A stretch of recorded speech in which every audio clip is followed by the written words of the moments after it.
Selamat berjumpa kembali dengan saya Toto Sugiarto. Kita akan berbincang tentang pencarian cawapres karena sekarang inilah memang tahap-tahap para capres itu sedang mencari cawapres. Eh, Baik itu dari koalisi oposisi ataupun dari pemerintah ya. Dari Anies ataupun dari Prabowo atau Ganjar. Ketiga-tiganya memang sedang meminang-minang, memikir-mikir ini kira-kira cawapres mana yang paling cocok buat mereka, yang tentu saja secara elektabilitas akan menguntungkan buat pencapresan mereka gitu ya. Nah, bagaimana karakteristik dari koalisi tersebut? Kita lihat misalnya koalisi Anies Baswedan, yaitu koalisi perubahan, itu terlihat lebih kompleks ya.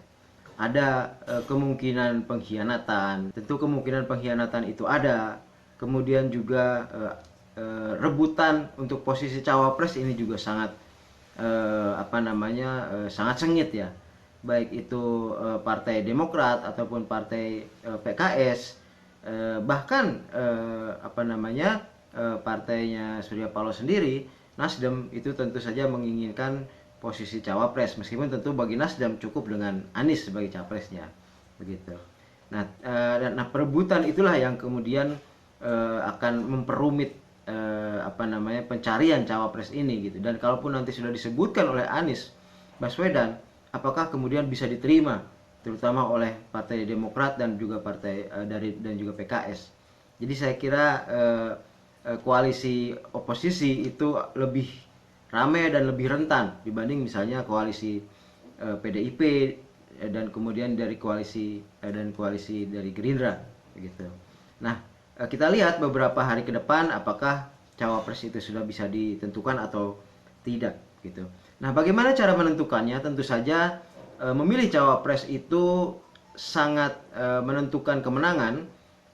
Apakah seorang cawapres itu akan menambah elektabilitas atau justru mengurangi atau bahkan menghilangkan elektabilitas. Ini tentu saja harus dipertimbangkan matang-matang oleh setiap capres gitu ya.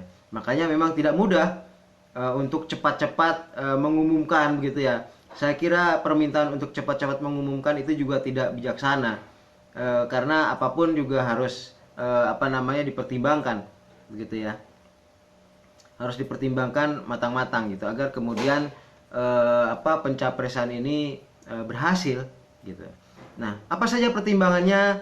Bahan pertimbangannya dalam pencarian cawapres ini, pertama, secara tradisional tentu saja komposisi Jawa luar Jawa itu penting. Walau bagaimanapun juga pemilih itu terbagi atas Jawa dan luar Jawa.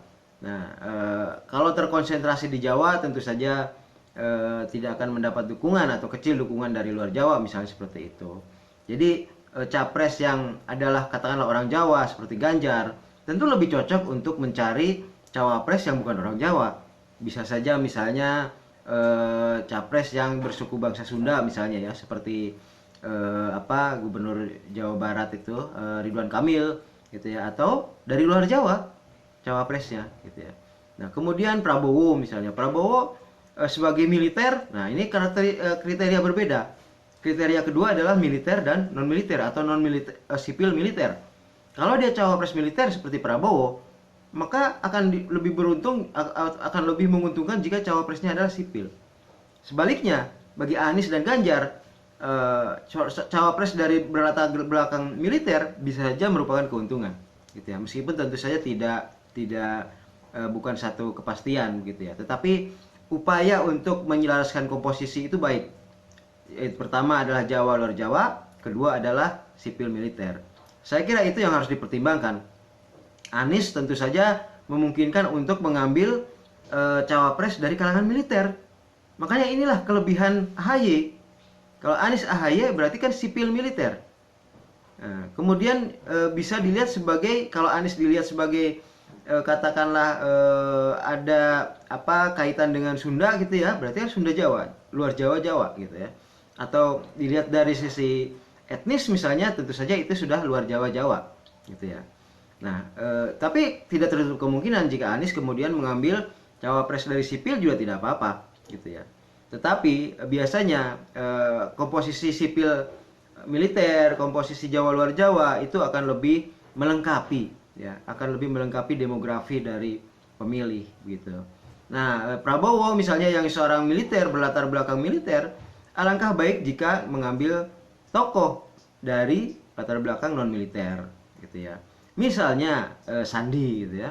Prabowo Sandi itu baik ya dari sisi sipil militer, atau dia kan berarti kan militer sipil gitu. Jadi komposisi itulah yang memang harus diperhitungkan di samping tentu saja keretanya, gerbongnya. Apakah gerbongnya itu besar ya, memiliki partai yang besar atau tidak gitu. Nah, kalau dari sisi memiliki partai yang besar, maka tentu saja Airlangga Hartarto itu memiliki kelebihan jika ingin dijadikan sebagai cawapres. Tapi tentu saja Airlangga juga mendapat amanat dari partainya untuk menjadi capres gitu. Makanya kan masih ada kemungkinan capres di pemilu 2024 nanti adalah 4 pasangan calon gitu ya, dengan pertimbangan bahwa Airlangga mendapat amanat sebagai capres gitu. Tetapi kalau Airlangga kemudian menurunkan standarnya menjadi cawapres, tentu saja Airlangga Hartarto itu baik bagi capres militer karena dia akan menjadi pasangan militer non militer, baik juga bagi capres mungkin non Jawa ya, karena Airlangga dianggap sebagai Jawa misalnya gitu ya, atau mungkin keturunan Airlangga itu harus menutupi kekurangan dari capresnya yang misalnya capresnya orang Jawa atau capresnya orang luar Jawa gitu. Oke, saya kira itu tentang komposisi yang ideal gitu ya. Tantangannya apa sih yang dihadapi kemudian adalah yaitu pertama mempertemukan berbagai kepentingan. Ya, apapun setiap partai pendukung memiliki kepentingan-kepentingan. Ya, Nasdem, kemudian Gerindra, Nasdem, kemudian Demokrat dan PKS misalnya di koalisi perubahan itu juga masing-masing partai punya kepentingan. PDIP, P3 dan partai-partai lainnya di koalisi yang mengusung Ganjar tentu saja punya kepentingan juga. Dan kemudian partai Gerindra, kemudian partai yang memutuskan berada di koalisi Gerindra tentu saja juga punya kepentingan. Nah, inilah yang harus diperhitungkan ya, kepentingan-kepentingan ini yang harus diperhitungkan. Apakah cawapres yang dipilih itu sudah ideal atau tidak gitu. Nah, figur yang dipilih tentu harus diterima oleh semua pihak, oleh semua anggota koalisi. Itu yang penting. Figur itu sangat menentukan apakah dia bisa dijual di pemilih atau apakah bisa diterima oleh seluruh oleh seluruh anggota koalisi. Itu juga sangat penting gitu ya. Nah, kemudian pilihlah cawapres yang bisa menjadi akselerasi, bisa mengakselerasi langkah menuju kemenangan gitu ya. Kalaupun sudah sesuai dengan sipil militer, sudah sesuai dengan Jawa luar Jawa, tapi kalau cawapresnya malah kontraproduktif bagi pengusungan capres cawapres, maka tentu saja itu akan kontraproduktif, harusnya dihindari gitu ya. Cawapres itu harus memberi tambahan elektabilitas, itu yang terbaik. Kemudian juga elektabilitas si cawapres tentu saja harus diperhitungkan. Saya kira itu tantangannya ya. Bagaimana memilih yang benar, bagaimana cawapres bisa menambah elektabilitas dari capres gitu. Saya kira itu yang sedang dipertimbangkan oleh semua capres sekarang ini gitu ya. Itu juga yang sedang dipertimbangkan oleh para pemegang kebijakan di partai-partai koalisi mereka gitu. Oke, saya kira itu sebagai rakyat kita lihat saja perkembangan ke depan seperti apa, dan tentu saja kita harapkan bahwa rakyat akan memperoleh calon-calon yang